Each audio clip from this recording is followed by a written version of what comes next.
मच्छरों को मारने के लिए ऑल आउट या कछुआ छाप जलाया जाता है, पूरे घर में आग नहीं लगाई जाती है। जो काम सुई से हो सकता है वहां तलवार से काम लेना नासमझी है। On Saturday, my administration helped broker a full and immediate ceasefire, I think a permanent one, between India and Pakistan, ending a dangerous conflict of two nations with lots of nuclear weapons.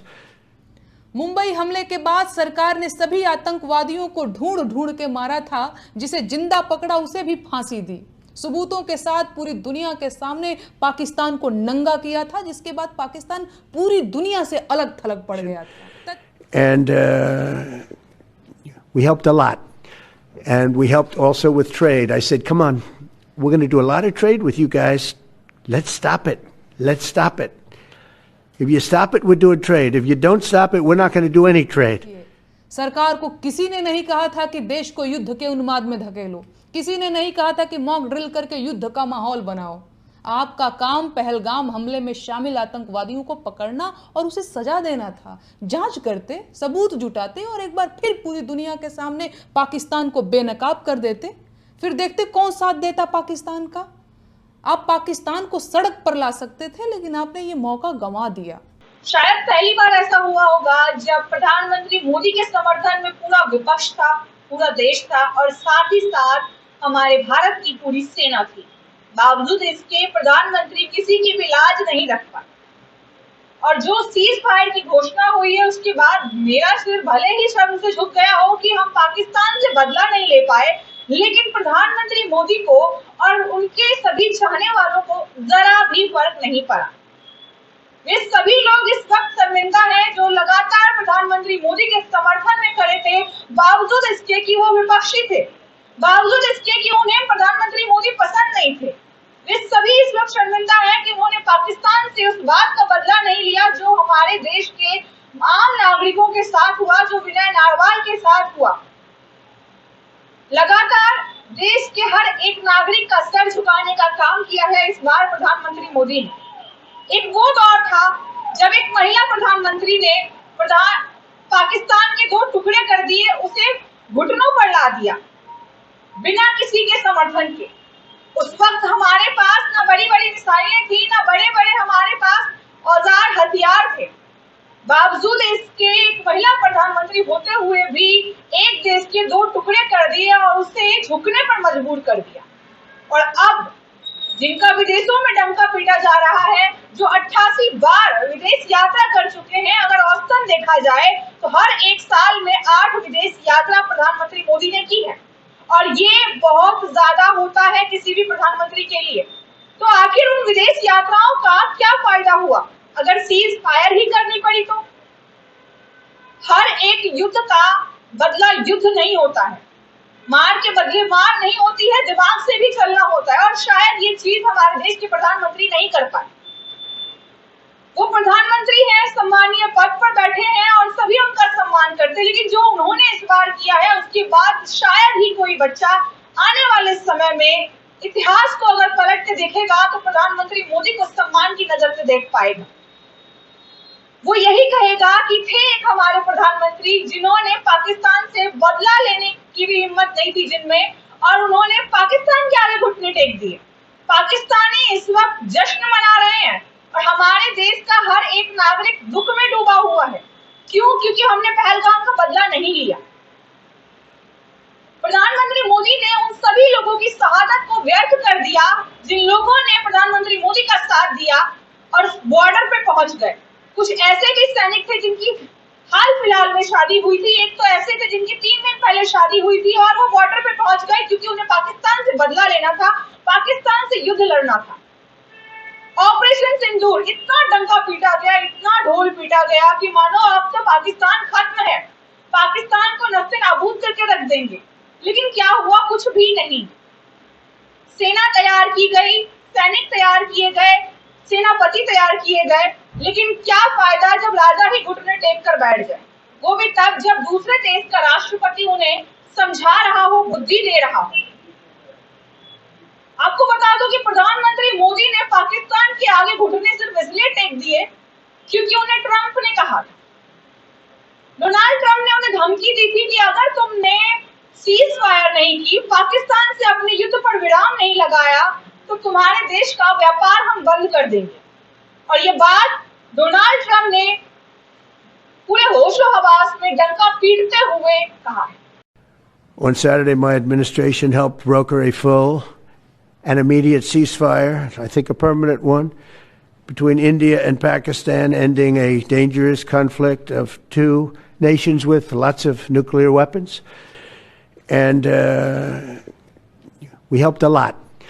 And we helped also with trade. I said, come on, we're going to do a lot of trade with you guys. Let's stop it. Let's stop it. If you stop it, we're doing trade. If you don't stop it, we're not going to do any trade. Social media पर इस video को लगातार viral किया जा रहा है, retweet किया जा रहा है कि किस तरीके से डोनाल्ड ट्रंप ने प्रधानमंत्री मोदी को अपने आगे झुका लिया, अपनी बात मनवा ली, उन्हें डरा दिया, उन्हें धमका दिया। डोनाल्ड ट्रंप की वीडियो लगातार वायरल हो रही है और उसमें वो साफ कहते हुए नजर आ रहे हैं कि उन्होंने भारत को धमकाया है, प्रधानमंत्री मोदी को धमकाया है कि अगर तुमने सीज फायर नहीं की, पाकिस्तान से अपने युद्ध पर विराम नहीं लगाया, तो तुम्हारे देश का सारा व्यापार मैं बंद कर दूंगा। अब आप खुद सोचिए, जो देश किसी के आगे झुकता नहीं था, जो देश सबसे महान कहलाता था, वो देश एक पाकिस्तान, एक छोटे से एक देश के पास झुक गया, उसके सामने झुक गया, उससे पहलगाम का बदला नहीं ले पाया। और वो छोटा सा देश जिसकी आबादी हमारे देश की आधे के आधी भी नहीं है, वो बड़े बड़े देशों का सहायता लेकर के बड़े बड़े देशों की हमें परेशान कर रहा है, हम पर बार बार अटैक कर रहा है, हम कुछ नहीं कर पा रहे। सरकार को किसी ने नहीं कहा था कि देश को युद्ध के उन्माद में धकेलो, किसी ने नहीं कहा था कि मॉक ड्रिल करके युद्ध का माहौल बनाओ। आपका काम पहलगाम हमले में शामिल आतंकवादियों को पकड़ना और उसे सजा देना था। जांच करते, सबूत जुटाते और एक बार फिर पूरी दुनिया के सामने पाकिस्तान को बेनकाब कर देते, फिर देखते कौन साथ देता पाकिस्तान का। आप पाकिस्तान को सड़क पर ला सकते थे, लेकिन आपने ये मौका गंवा दिया। इतना समर्थन होने के बावजूद भी, इतनी बड़ी सेना होने के बावजूद भी, इतने हथियार होने के बावजूद भी हम पहली बार शर्मिंदा हैं कि हम बदला नहीं ले पा रहे। वो कहते हैं ना कि विनय न मानक जल्दी जर, गए 3 दिन बीत, बोले राम सकोप तब, भय बिनु कोई न प्रीत। ये दोहा एक हमारे ही सैनिक ने जो बॉर्डर पर जाते हैं, सबकी निगरानी करते हैं, उन्होंने कहा। और उसके बाद उनका ये कहना था कि समझदार को इशारा ही काफी है। कुल मिलाकर ये जो दोहा है वो डोनाल्ड ट्रंप द्वारा भड़काने, डराने, धमकाने और प्रधानमंत्री मोदी द्वारा डरने के ऊपर है। इतना ही नहीं, साफ साफ कहना है डोनाल्ड ट्रंप का, सीज फायर की घोषणा यहाँ तक कि सबसे पहले डोनाल्ड ट्रंप के ट्वीट से हुई थी। उसके बाद हमारे देश के विदेश मंत्री ने इसको ट्वीट किया, इसकी घोषणा की, जिसके बाद उन्हें काफी ट्रोल भी किया गया था। हालांकि वो तो एक जरिया मात्र थे, असली खिलाड़ी तो कहीं और ही बैठा था। किया धरा किसी और का और ट्रोल हुआ कोई और। देश को शर्मिंदगी महसूस होनी चाहिए इस बात पर कि आपने उस व्यक्ति को ट्रोल किया जो एक जरिया मात्र था, उसको नहीं जिसने ये सारा खेल रचा, जिसने हमें शर्मिंदा होने पर, हमें झुकने पर मजबूर कर दिया। मच्छर अगर मारना हो तो कछुआ छाप जला ले या अलर्ट जला ले, उससे भी ज्यादा हो तो स्प्रे मार, काला हीट का इस्तेमाल कर ले। मच्छर मारने के लिए कभी भी घर में आग नहीं लगाई जाती। ये आतंकी भी मच्छर बराबर ही थे, ना इनका कोई धर्म, ना इनकी कोई जात, ना इनकी कोई हैसियत। इसके लिए आपने युद्ध छेड़ा और युद्ध अभी ठीक से शुरू भी नहीं हुआ था कि इससे पहले इस पर विराम लग गया। आईटी सेल तो वैसे भी बहुत मजबूत है आपकी, किसी के खिलाफ कोई भी ट्रेंड चला देते हैं आप लोग, तो इस पर पाकिस्तान के खिलाफ ही कोई ट्रेंड चलवा देते, पाकिस्तान को आतंकवादी मुल्क कहलवा देते, करते वैश्विक स्तर पर घेराबंदी। लेकिन आपने लड़ाई का माहौल बनाया। भारतीय सेना पूरी बहादुरी और ताकत के साथ तैयार थी, पूरा विपक्ष खड़ा था आपके साथ, तब भी आपने देश की फजीहत करा दी। अब कुछ लोग ये कहेंगे कि प्रधानमंत्री मोदी ने पूरे देश के बारे में सोचा है, पूरे देश की जनता के बारे में सोचा है और उन लोगों के बारे में सोचा है जो लोग इस वक्त बॉर्डर पर हैं और जिनकी जानें बच गई। क्या फायदा है ऐसी जानों का अगर हम अपने ही देश के मासूमों की जान का बदला ना ले पाए? क्या आपसे किसी सैनिक ने कहा था कि हम अपनी जान नहीं दे सकते इस युद्ध में? हम डर रहे हैं, हम पाकिस्तान के खिलाफ युद्ध नहीं कर सकते, हम पाकिस्तान पर हमला नहीं कर सकते? 2 महिला ऑफिसर्स, महिला होते हुए भी वो आगे बढ़ी, आगे बढ़कर उन्होंने इस युद्ध की कमान अपने हाथ में ली, बागडोर अपने हाथ में ली और जंग का ऐलान किया। आपने उनकी तक लाज नहीं रखी। मैं बात कर रही हूँ कर्नल सोफिया कुरैशी और विंग कमांडर व्योमिका सिंह की, जिनके चर्चे हर बच्चे की जुबान पर हैं। एक महिला होते हुए भी उन्होंने इस युद्ध को छेड़ा, ऑपरेशन सिंदूर चलाया, लेकिन उनकी भी कोई इज्जत नहीं रखी गई। उनके इस एफर्ट की, उनके इस आगे बढ़कर हिम्मत दिखाने की भी कोई इज्जत नहीं रखी गई। किसी का न मान रखा गया, न किसी का सम्मान रखा गया। उन लोगों की शहादत को भी व्यर्थ कर दिया गया जो लोग इस युद्ध में मारे गए, जो पहलगाम में मारे गए, उनकी भी शहादत बेकार गई, उनकी जानें भी बेकार गई। और उसके बाद जो इस युद्ध की शुरुआत में जो सैनिक मारे गए, उनकी जानें भी बेकार गई। उन्हें पता नहीं था शायद शुरुआत में कि प्रधानमंत्री मोदी एक दिन पाकिस्तान के आगे घुटने टेक देंगे डोनाल्ड ट्रंप के कहने पर। अगर उन्हें पता होता तो वो पहले ही मना कर देते कि हमें नहीं जाना बॉर्डर पर जब हमारा राजा झुकने ही वाला है। आज की ये खबर देखने के बाद कुछ लोग इस वीडियो पर भी कमेंट करने वाले हैं कि ये देश विरोधी है, इसे देश से कोई सरोकार नहीं है, देश के लोगों की जान से कोई सरोकार नहीं है। तो मैं आपको बता दूं कि मेरे देश में पहलगाम हमला जो हुआ उससे मुझे बहुत ज्यादा आघात पहुंचा और मैं चाहती थी कि हमारे प्रधानमंत्री मोदी, जिन पर हमने इतना भरोसा दिखाया है, 3 बार प्रधानमंत्री बनाकर बिठाया है, वो बदला ले, पर उन्होंने नहीं लिया। आतंकियों को मारने के लिए युद्ध छेड़ना जरूरी नहीं था, बिना युद्ध के भी काम हो सकता था। मच्छरों को मारने के लिए ऑल आउट या कछुआ छाप जलाया जाता है, पूरे घर में आग नहीं लगाई जाती है। जो काम सुई से हो सकता है वहां तलवार से काम लेना नासमझी है। मुंबई हमले के बाद सरकार ने सभी आतंकवादियों को ढूंढ ढूंढ के मारा था, जिसे जिंदा पकड़ा उसे भी फांसी दी। सबूतों के साथ पूरी दुनिया के सामने पाकिस्तान को नंगा किया था, जिसके बाद पाकिस्तान पूरी दुनिया से अलग थलग पड़ गया था। 56 इंच की छाती और तमाम तरीके की बातें, विदेशों में डंका और न जाने क्या क्या, यहाँ तक कि उन्हें भगवान का अवतार तक बता दिया गया। प्रधानमंत्री खुद भी कई बार ऐसा कह चुके हैं कि वो जन्मे तो है ही नहीं, वो अवतार है। जब इतना सब है तो एक छोटे से देश से हम बदला क्यों नहीं ले पाए? कई तरीके हो सकते थे इससे बदला लेने के। आतंकियों ने जो किया उसको लेकर के कई तरीके थे हमारे पास। जिस तरीके से मुंबई हमला हुआ था, मुंबई हमले में जिस तरीके से हमने बदला लिया था, वो तरीका आजमाया जा सकता था। पाकिस्तान को बदनाम किया जा सकता था।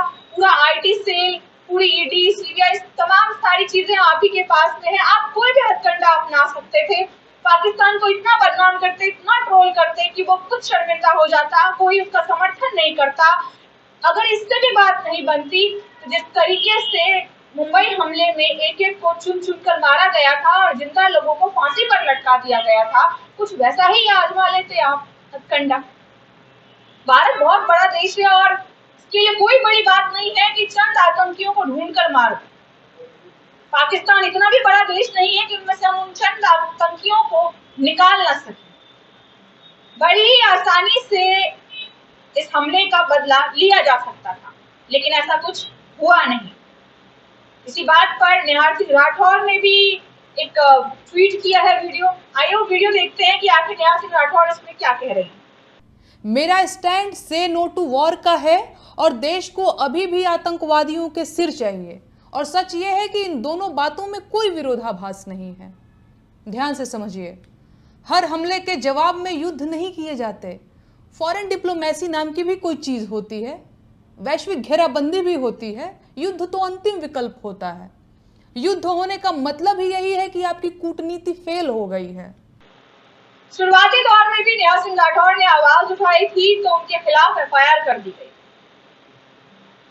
एफआईआर, फांसी की सजा, तमाम तरीके की चीजें जो दुश्मनों के खिलाफ होनी चाहिए वो हम अपने देश के लोगों के खिलाफ ही कर रहे हैं। जो हमारा समर्थन कर रहे हैं हम उन्हीं के खिलाफ चल रहे हैं।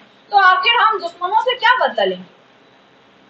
जब राजा अपने ही देश की प्रजा का दुश्मन बनकर बैठ जाए, आलोचकों का दुश्मन बनकर बैठ जाए, उनके खिलाफ मुकदमे चलाने शुरू कर दे, तो वो भला दूसरे देश से, दूसरे देश के आतंकियों से क्या बदला लेगा, उनसे क्या युद्ध लड़ेगा?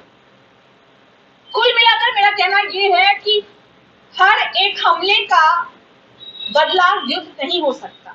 युद्ध के अलावा भी कई तरीके हैं, क्योंकि युद्ध में कई लोगों की जानें जाती है, कई लोगों के परिवार बिखर जाते हैं, कई लोगों के मांग का सिंदूर उजड़ जाता है, और उसके साथ साथ आसपास के देशों पर भी इसका असर पड़ता है। इसीलिए युद्ध हर समस्या का हल नहीं होता।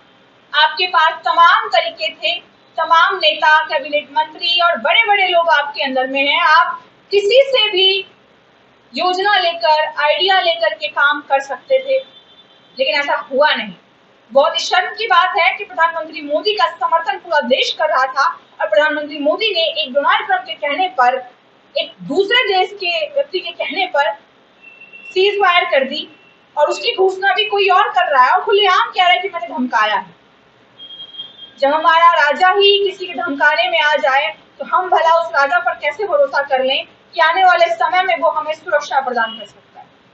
खैर, अगर आपको ये खबर अच्छी लगी हो तो कमेंट में अपनी राय जरूर बताइएगा, और मुझे पता है कई लोग ऐसे भी होंगे जिन्हें आज की ये वीडियो पसंद नहीं आ रही होगी, क्योंकि उनके लिए प्रधानमंत्री मोदी का हर एक फैसला भगवान के बराबर है और सर्वोपरि है। कोई बात नहीं, आप भी कमेंट करके बताइए कि आपके हिसाब से क्या होना चाहिए था इस हमले का जवाब। नमस्कार, मैं ममता चौहान।